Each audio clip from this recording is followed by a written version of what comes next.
Hey, welcome back to Auntie's Cakery. Do you like reading? Well, my neighbor had a daughter who loves reading. In fact, when my neighbor came to me and asked me to do a cake for her daughter and told me some of the things she likes is reading, especially the book Pride and Prejudice, I had some ideas running around in my head. I thought maybe I could do a round cake and make some mini books like I did on the teacher appreciation cake. Then I thought, why don't I just make this cake look like a little stack of books? So that is what I have set out to do. As you can see, I have filled and iced this little cake. I also cut off the edges to make it more rectangular. That first layer of icing was just a crumb coat to keep those dark crumbs stuck to the cake. And this is the final layer of icing. Rolling out some homemade marshmallow fondant. It doesn't taste as bad as the store-bought stuff. Colored it pink because the birthday girl's favorite colors are pink and purple. I'm using plain old water to moisten the fondant before I plop that cake right onto it. With a pizza wheel, cutting off the edges, which are going to be the cover of the book.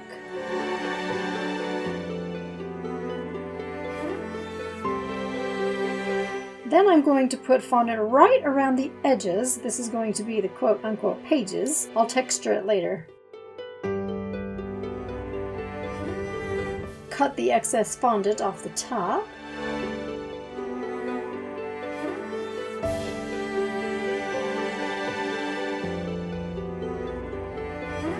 Then fold that fondant right over onto the book.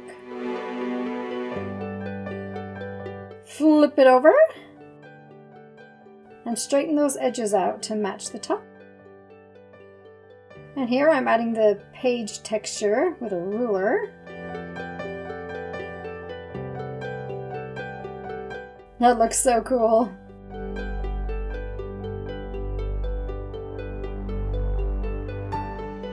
I'm also going to do a book in purple.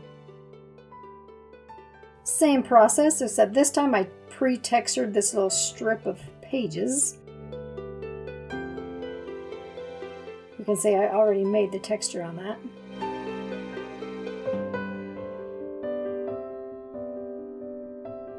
Once both books are covered, I'm going to add some little fondant details. Here's a little mold I picked up at like Hobby Lobby or Joann or something like that. Press that fondant right into the mold.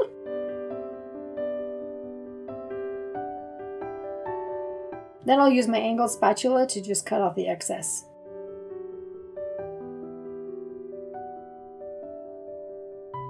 Here they come.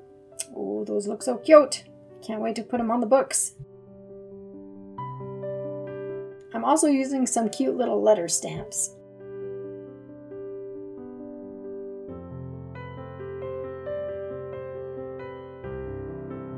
Can you guess what it says? You're right. Happy birthday!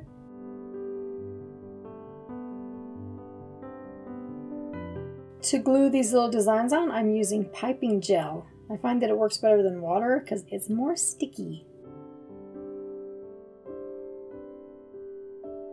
Put a few on the top and a few on the spine as well.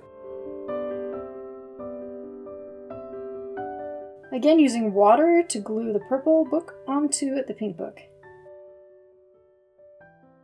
Angle it a little bit. It makes the stack look cute. Put those happy birthday letters on the spine of the books.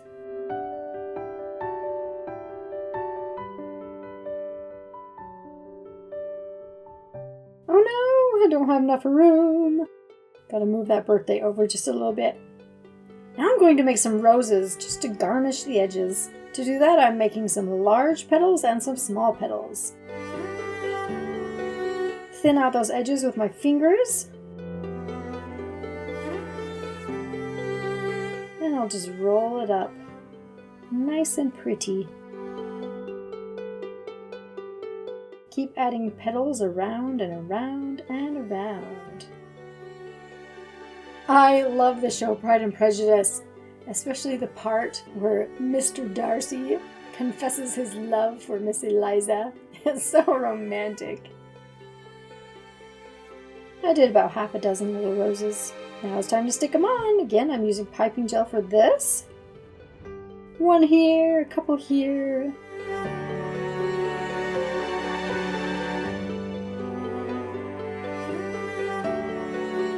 and a few little leaves I got out of that mold again. And now it's time to pipe the words. You can see I did an impression on the book already. Now I'm using buttercream to pipe this. I probably should have used royal icing. I can get so much smoother lettering if I use royal, but it ended up looking pretty good. Very fancy. When my neighbors came to pick this up, I wish I could have recorded the looks on their faces. They were so surprised. That is one of my favorite parts of making cake for people I know. To see the looks on their faces, the joy that